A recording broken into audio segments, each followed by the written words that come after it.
nkofo ewa amanone no muntie ni ye ade ya pa no so obekwa amanone akwakusan wani mu fifiri edu anadwa nkofo ada no na awejuma amache nkofo ada na wasori na wo mu ekwa ejuma na wie no skana bi ofa na ne ono na ofa de atwa na numu spedede okoka ozikwadwo onimzo maame ninu abema ba kwa aka asasi so ye miao ya na san komone ha adwen na akwa akofa manso de abanti mumu titu kra na 52 estate construction limited aba enfie no makomako dunimnie oma ye adwuma nya ha obi ada nkofo bo maba so oma adwuma ho tenti asase na opese usifie arampo no opebebi abomoden etimi ebie campaign anase opebebi and filling station a ene omo ni nkomo ezanze adwuma mo bona no edin se ye kuma ase ne nkran no 52 estate construction ene dan na amatrama cha ye mre no obezo renovate akomo oni omobo mode didi nkoma omebua na ne ma de ye kama pan so no etimi edi ama na ntoto no so no etimi akoyie kama so era mana munchemu no ene sere ne ma no esi etie no ye so bo mode ewurome wo maso ye wa ye no kasasko mbeje no twa fa ye renovate wie pe na wa bo mode de aka no etimi asoso nyade zo mo ba bebu dan na guna sere be no hu an kasa obonsi jano na so ye papati form na ma no komodi de bia ne omondi 0556 723 338 0556 723 338 na 0531 252 797 0531 252 that be 0531 525 797 0531 525 797 na omo edin komo pomo akra Kesaman Junction o Gempa Chimota Road no omo Kofme Plaza ona Kumase Oruani Achemo page 4 na esanto akwan no so ejuma mo bono ano edin ti ramuni ambo na ne mande da ye kama pan so no entimi emfama na anko yeze ba kuni bi na so wejan na so amantoto ye no adeda ye kama so etimi rama parativo non akoli bites umbo bi abo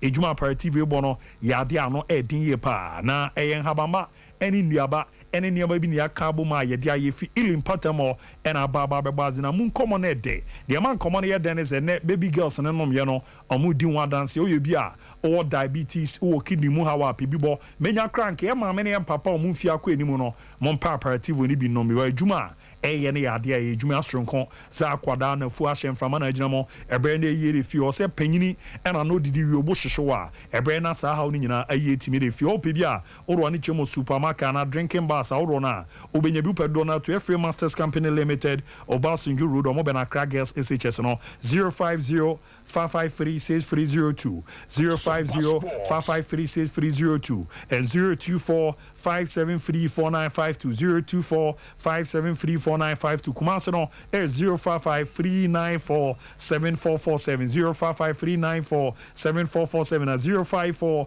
338 5271 054 338 5271 aro fidioma yebebo announce etimi akabi omadaroma ye rabo fie ni ni nkoma akra na no no sere niema esieko enen community abobere ba Ghana ye dincho ema nei Morocco bo modern eboye ka no enum ma ye timu bako na mun komo no and after the match como say na coach Ibrahim Tankwanyas ebo modern tuja. Yeah, I mean the bad performance of us, as I said earlier, I think we give them a lot of respect, and yeah, I also said it's not an excuse, but we have a day rest, they have a 2. You could see also from the game of Guinea against Congo how the scoreline was because of Congo also have only 1 day rest. Yeah, but as I said, we still have a chance in this tournament, we still have last game, so we are going to prepare for that. No, your command your bomb or duty to Jan after no, near Zinyam watching any Guinea. I'm far. Doing more at Imperial, and also Comosino with the Etimera Fasa game now. Want to go to the next stage, so I think both teams are going to prepare very well to win the game. So, yeah, I can only talk about my team. I don't know what the Guineas want, but definitely we want to win to go to the next stage. Ati anunsu ya komo bomo di etimiere tuja etimiere fasa ansensa ni nyinabo ma ne ma etimie koye kama perema andi kumi eskrobia kumasi asante koroko jamu ebu ejuma edema kotoku royals or the second ranandi ana didi kan ye twebe no ebiza no so hwe sere niema esie ko na afetutie no esie ti oni ni nkomo akra owuramo kotoku no sena niema sitie kotoku target no eba mu mo ana nchemuse no no so edema Kono na many da so na se na bo mo na mo irrigation but it was unfortunate. Yeah, family any announcement to me I say away matches and referees in a high away performance. No the referees in the year, yeah, because it's unfortunate. Say Kotokura has a season yet to be considered almost 16 penalties. How much did now it was sad. Yeah, but born in our way now referees as I get no damn and I am say to me escape relegation because the medicine on the son and me am to me as 12 goals in the Kotokura and to me I can say they are make can't say can better me achieve to me. Antiano ya komo bomodi etimi edi ejaya ni na wonti nchimo de ba na eze ba kumi bi na amane amande da dia fa mamenko na me ni coach Bixma Kobe Mensa eni nkomo na you say the season and the review oni teams mi enu na ye adwuma obo adwuma e de ma Karela du baby no no fi oba e ba be ram Great Olympics e bo amane madadi ko na bibi aboko de na mi adom ija aboko I hope the holidays in any break na ba no so no enjoy ni adia. Okay. Coach, Yenramu Kakrani 2022-2023. O assess season anya akunyani teams mi no etimi eye juma. Obaka say oba in coaching ni baby awakwa ku rani ade ni season ododo na awabo no. Ye ka say season we competitive pa. Obaka say no kre na afi no na muehye pa. Yeah, I would say yes and no. Yes, in a sense that I can see that the difference between teams, from the big teams, the so-called big teams, and the small teams in Ghana, I think the intervals, are very close. And let's say if you meet this team and you can score him, another team can score you, you also can score anything. And it's like competition between the teams. Was not that the difference was not that big. And the reason why I'm saying it's not that very competitive is that we played 34 matches. Especially the first team, I think we need 18 or 17. And again, the point tally is how do we win league, though within the level of Ghana and Waja league. But I think so. If we're very competitive, and after that, I think certain clubs we have been very competitive. So whether it can be 2 or 3 teams, have to get a very maximum point here. The rest of the clubs, that interval will be very big. Let me give you the typical example is Arsenal and Man City. Especially that season, Manchester was not very competitive or consistent. Liverpool the same, Chelsea the same. So those two teams were very consistent. You could see the 1 point build up is far. The difference is very big than other clubs. So I think in the near future, we have more room to improve on our point build up, because if 1 or 2, 3, 4 teams, they are running out, that is when other clubs, will follow. But all there, the level is almost equal. We don't see that competitiveness, and that consistency in our teams. The right from the start, already outcome and the mediama upon modern league, for the first time, the Roma Western Bay 47 years in now and shed on your one. Yeah, seriously, for me, from where I'm sitting and the way I know Mediama, I always see that Mediama watch our league, meaning it has been so long for them to win league, because they have always produced good players, good technical team. One structure or a very good structure. And a team like Mediama winning the league, they started from somewhere, the way you see 3 coaches. But yet still, I'm not surprised. Because Mediama has been very competitive and has been a very good team since they came to existence. But I think it has been long overdue for them to win the league. So I'm not surprised that they won the league. You can't Ghana coaches na just say omomodu moso nipa idi omon koma bako ene Bixma Kobe Mensa. Udes with Karela United heard the season and the review juma di omo boy this season shas here. Edu baby hu de ba ezi coaches juma no ntimi nto asubiem. Oban na de anya ono chiemu kakra. Aba baby a wo shas here ne sere na niemesi kono.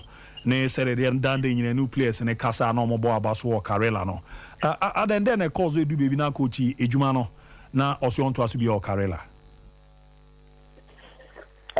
Seriously, I don't go into details about it, but I'll summarize it to say that about welfare of players. Things were getting difficult. And I will see it here that financial problems with the teams in the only one team, it cuts across board, meaning it's almost every team in this country because there's no money in our league. Both the babies are very difficult. So I think our player welfare not misunderstanding that. Yeah.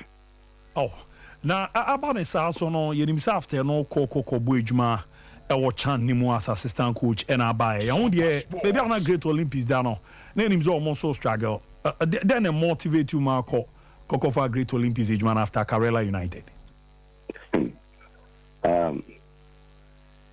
Olympics was a strange thing because seriously, Olympics is not in my plans. But definitely along the line, it came. Sometimes, I might not. I will see. I was not ready for that job because plans. That is one.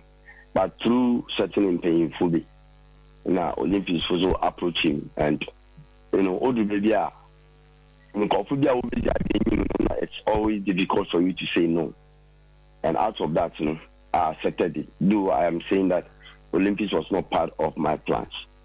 No question. I think things were difficult. So it was very, very difficult because one, in season or the middle of the season where first, second round game. Second round, no, I first game. So I went to play 16 games. And, I'm trying to change the philosophy of the team or trying to change the mindset of players, trying to change certain one, it take time. So that made it very, very difficult for me, seriously. And I would say that at the end, I think the experience I made within a short time in Olympics, for me, as a person,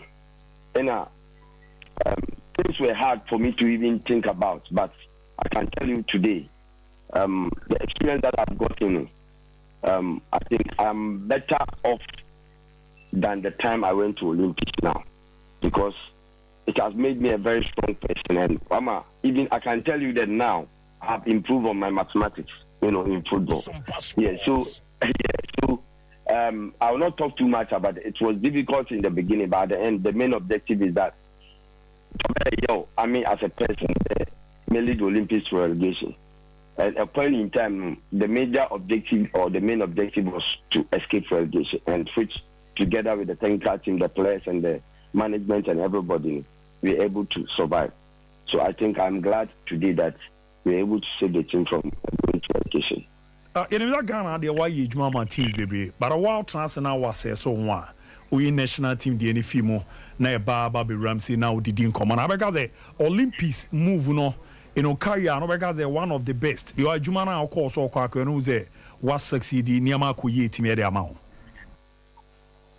I think it has been the most difficult job for me so far. I've been a coach for, I think, 14 to 15 years. I did my first course 2008. Sompa. So I'm saying that Olympic job has been the most difficult, and I think it's also the first experience as a coach, the Morocco mid-season as of a team. And see, out of all that, I know how I need that experience. But I'm not calling me that idea. But to change things, to suit you, for us to focus on what you are supposed to achieve, it doesn't come a week or two. It takes a bit of time. And when the league is going inside, that makes it very difficult. And don't forget that or where we are as Ghanaians, most of our players, we have very good foundation. But sometimes to change them from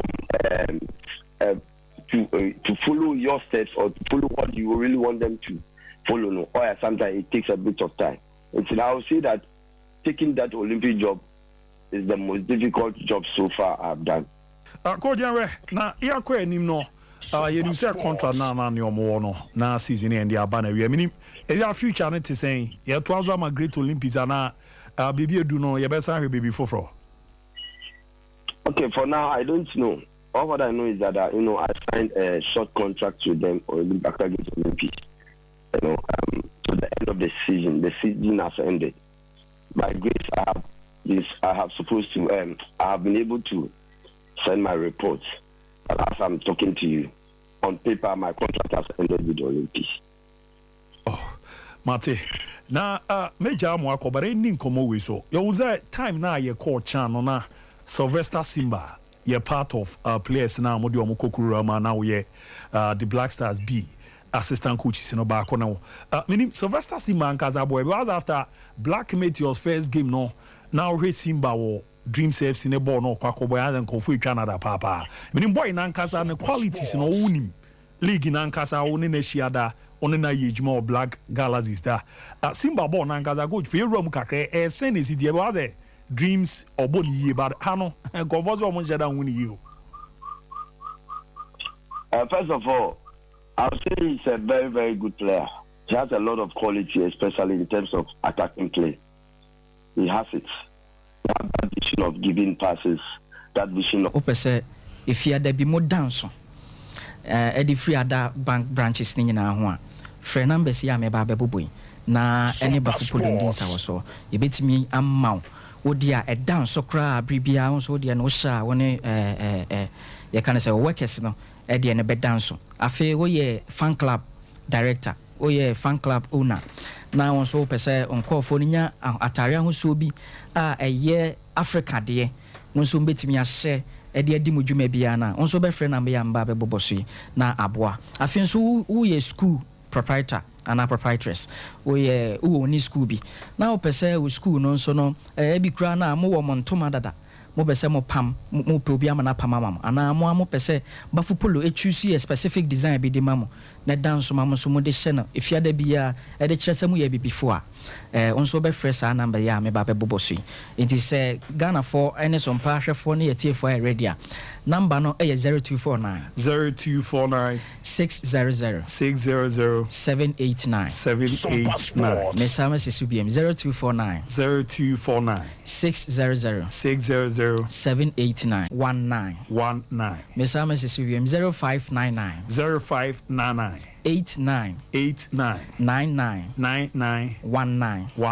all right champion back to and about perception your point one here African print dresses are expensive nipa bebre susu say African print dresses no expensive no correct and there no correct there will be cry here there e shemi ne Ghana we ni okay na Africa map da kwa ekukusu yi ne Africa nyina e boy kwa de ne boy den sa pepe enti last 2 weeks said ya memamu enya ne ntie no say enne no so bi pese opamatare a che okodwa so kope entoma no eto enso enne no so okona opentoma papa e wo mu a te say yen GTP yen high target ana say yen wudin ibia one toy yard crab it me turn around by 40-50 plus. Yes. So and as normal set no be here be 2 yards. Na what they call am telling in so susu. And now since stress susu apa mama no so be charge o. Ni nyina no be hwe na ekọ animu, e de bo no kọ animu. But bafu polo. Aye adwen say yemma sa ohawi enkoso ma one person of Pamontare. Into the eye and say with our mass production strategy, any other strategies be say that I can remember some bosso. I adapted to no. Yeah, more high quality materials and African print dresses now. On San ton about the Obertonofo. Okay. And that from cry very affordable, but with quality fabric. And the idea entire no. Say the dame can say washa. A mouth Philip boldness level on a costro. A mouth Vimbianca. Oh, then the Osha the Panad Nama. Mamma cry, show crying, obedient mean Cassintia, but Ogoje, that the biomami dinibia. And the old Naman out to take. Hey, champion. Oh, that's added you. Gugumu Ananim. Gugum baby. The biomami dinibino. Yan Casapi. Yes, I had the paneton. Yes, Bafu Polo dear. A depa. All right, your point 2 no so I say African print dresses fade. Yes, you say African print dress in general a fade.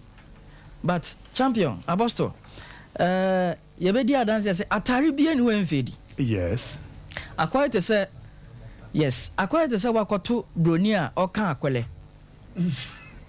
ɛyɛ ade bia ɛwɔ nipa ho wokoto broni sɛ ɔka akwele a wokodi akwele no hwɛ ne fault so ati ase ɛyɛ ne adwuma the same way ɛno nso nkyerɛ sɛ broni ni ntimi nka akwele no ma ne nyɛ kama yes obetima kan kama pa the same way so na say bibini ko hu say ne yonko bibini ye de abrofo ye ohwehwe fort bi e den ɛwɔ ho ɛno ti ne ye hwe African prince say ɛno fedi but abrofo ne nyina de enso fedi yes na ejina neoma bi so a obeye ebetimi akora African print dress ana atare bi a obi a ebetimi ama na che e de ama so ati ase and then nanka me pay me 2 years bafu polo dresses ni bi nanka me de aba na ya pija de akire Ghana minus on plenty for nyina no ma hu say bafu ho no nya agrokra enti no ya behwe ekwan e fa so esi yentare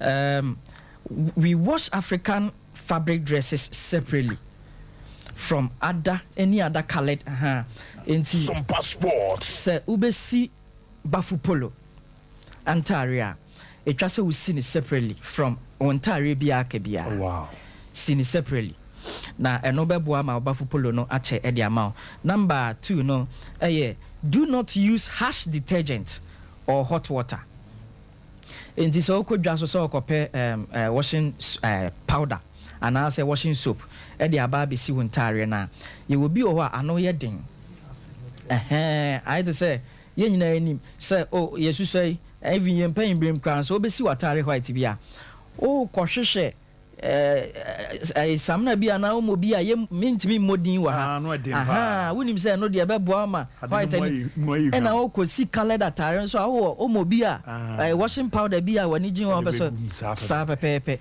enti wo market ne so a e wo so wo hwe washing powders are very mild on every fabric na odi si bafu polo no na aboa e de ama kama pa na afi ye point 3 no so say hu behia say bafu polo no enka wode won sabesi very much advisable so wode won sabesi na wode won say si a na wahwe say on fancy ohie ine besi awo beba na nsen obi o ho say o ma me no ansuo kakra na me fancy me nyomen as a matter of fact, any colored dress. Oh, okay. Any colored dress. Say ne ohwe na wo wompa na wontimi nsi atobo. Ebra a won shede anim no. Na wasi. Enti say ya no papa na apese osi abetime nya abotire. Enwure ofri adwuma ba na awiem ho no. Na wasi ontare no kama. Enno so. Mate, but ye hwene emfresi ye mena so. But every way. That me nam. Ma huntima bia me fe me pese ba fu ye hu adwuma ma me me twa na me de sende mo ametimi aboa ma manya bi ade ba ko ne se ye eno for mass to say corporate organizations to say schools fan clubs ye can say banks etc.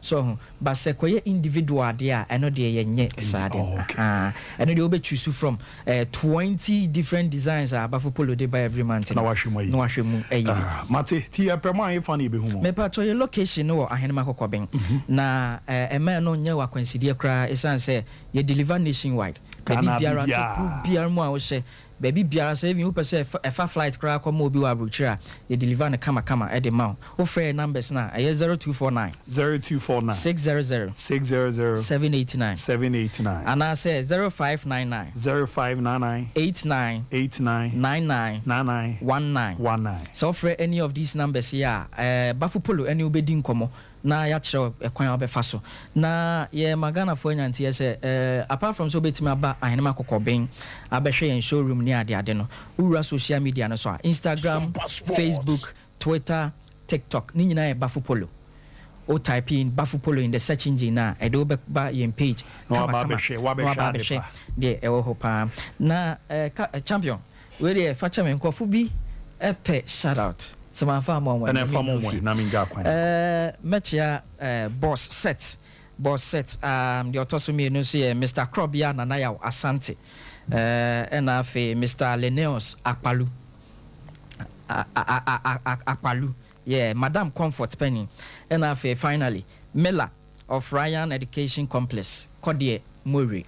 Mate, medase party area about football on your call, Cocodin Comoma, so you're already a shemia, a gampa, the also corner, or Cojodia. Easy me women is a nyafi now, Chichi Alpha Bakruma, or Manama normally to Jano, dear fat.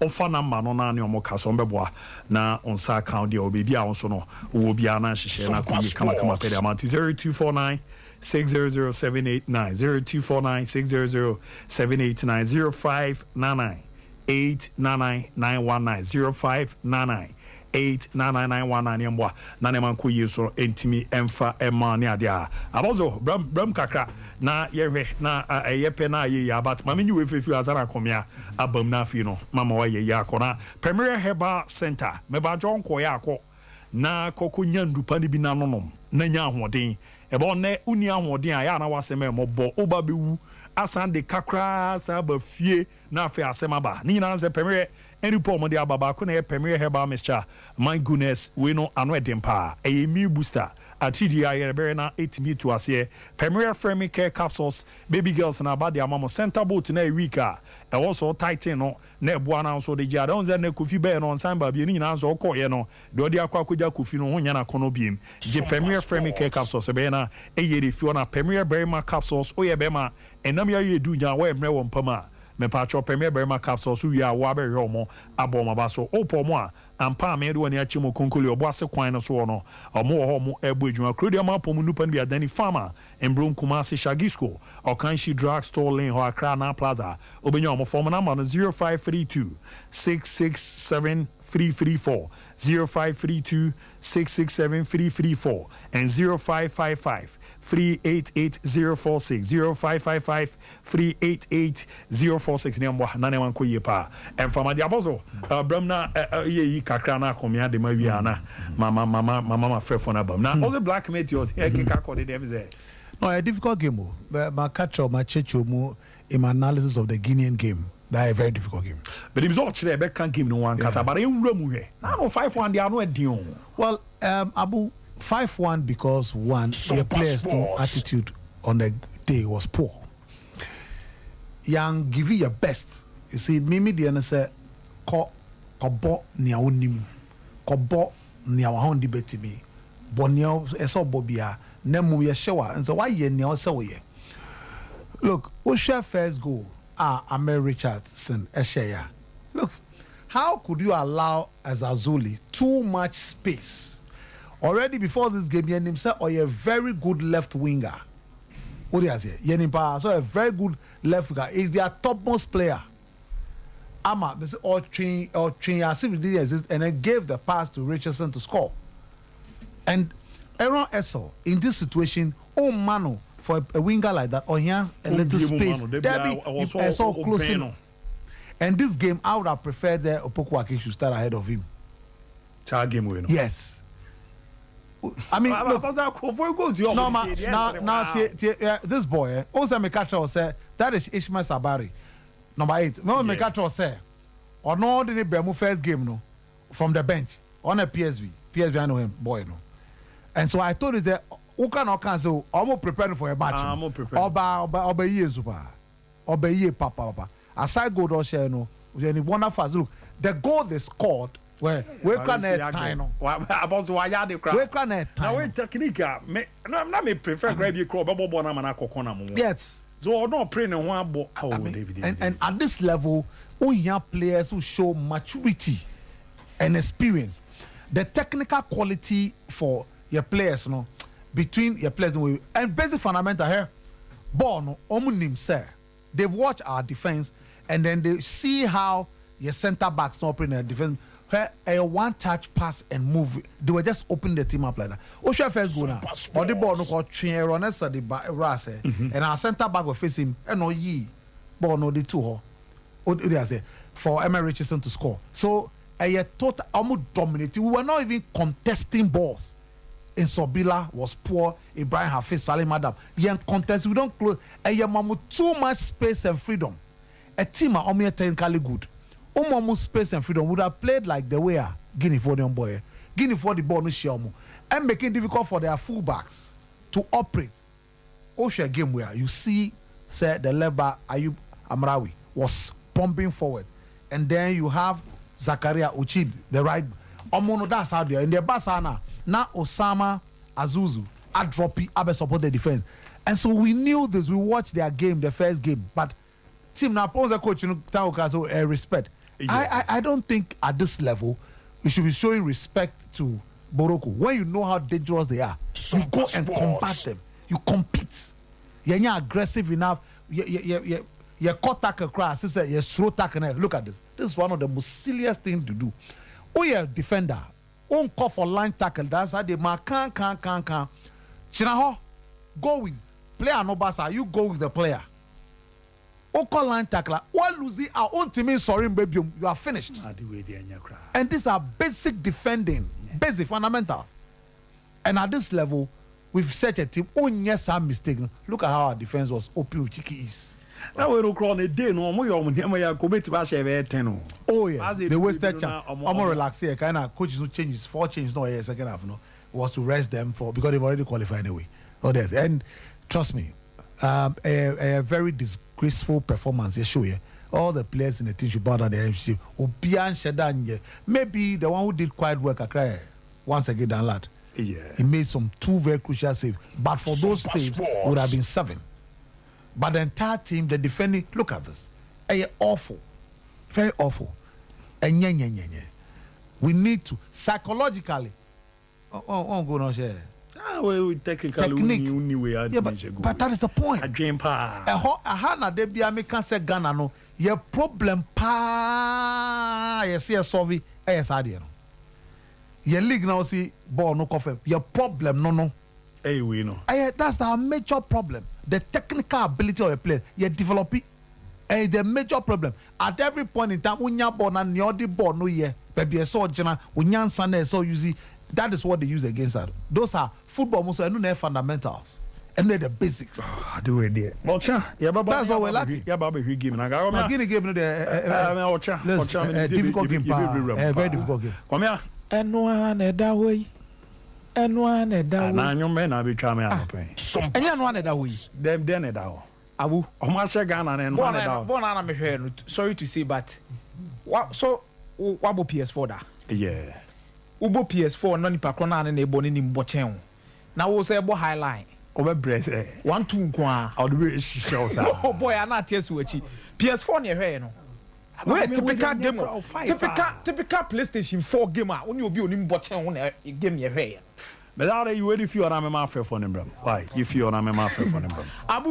Amuzu Herbal Clinic say Otadua no sorry ana tiada say o de boss wa no wagem ana o sisi yade odun so twa no problem abem ana say we no yira ya e ban firi ba ko hwe ne say o low sperm count ana say o STI typhoid fever na how yem kro stomach ulcer koko and etitil arthritis and sciatica and etitil and stroke mekanfo Dr. Amuzu Herbal Clinic Amuzu Herbal Clinic ko na omunhwew na nyoma enkoye emfama nyoma mabobo so nyina no etetiwa e ma ne nya odadwene kra en na honom na emfa nsan sumu ano na de bi obi twem o musa say eh daddy na de na etetiwa ho kan kire mi ko na Amuzu Herbal emmo no onto yade dom wanyina ase emfa mfiri wabrabom na wonya wahoto na wontimi nkoso na mbo abrabo se de office open na wonto no na okwa omo otwa modern lab omo de behwehwe omojam no bibie mahunu sa de we potenetetew no mama ho aduro omo sa wo ultrasound scan wo hono ma eno so omo de behwehwe mahunu se wei ana pain no aha ne wo iti ye de aduro we ma wa eho adwuma ene betimi ayabo wetu ase enye ye de adwumu na ebo ne ye de ahwe ne ye de amo aduro de akọ iti na se Amuzu Herbal obehu omo wo Amuzu Herbal Clinic ubo mo tafunhya so Amuzu Junction near Moro Market e Okumase ya Okonkran so abekọ Atimota Christian Village opposite Puma filling station ho ana sunya no so area 3 ubehu omo ho from 0247 77 6743 0247 77 6743 Amuzu Herbal Clinic Mauzu Hill Chalo ko na nyame mfa no so no fansa ya mate ma me fa ma frɛ for no dian ne baby a frɛ. Yes sir. Robert Yako. Mr. Abubakar there. And what you now say? Me wo ye. E de am ya say am ya adum na mo bo adwuma. Ya me shira mo fa. Mr. Abu Usha and 23 for ya. Obakasa munya training daw.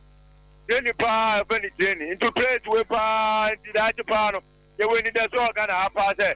Omutumi ad papa de man ada man de. Next last spoken praise to madawruma. Omo ye no munyi coach man na bibian ko. Mami chai mo ta te to ne. Ona bo Joseph ya. Martin me da so dia ne baby afrefi. Hello abu de bi e fe me kwame. Sompa. Ele bi banko no. Kwame me dio. Abu de bi mi chap no. You da ma ko ya ti go chano. Ojo so why? Abu de bi Ghana na ya na team Ghana ijebe Sompa bibi abefa. Odia ne baby afrefi.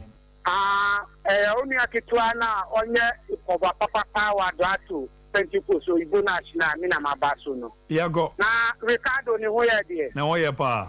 Oh, ni ho ye de a na chefe di danyame ase. Na Abu Ibrahim Tanko on hwea de ide sa na ma ho no. What the blaster kakra akwasi apia wadi neti na wakobo na wo consider go then say wo ye na obekasa na Morocco for nya more time the referee na oboa Morocco for the ball na ya do 1 week plan sha no mo be say ye defense ni nya obi akwa clear ball ye wa clear ball apopo mu so na defenders clear ball Tana football pa dia. Oyibo Martin be ye why odia ne baby afrefi. Hello Abu. Yes sir. Does that fit you as within the water? Me ba cho me dio. I don't know how share the na mi so. Me share first as when me jai. Na go die by under 20 mo born sa no. Oh, we dey me nje sa gini kura betimi ni o mabu.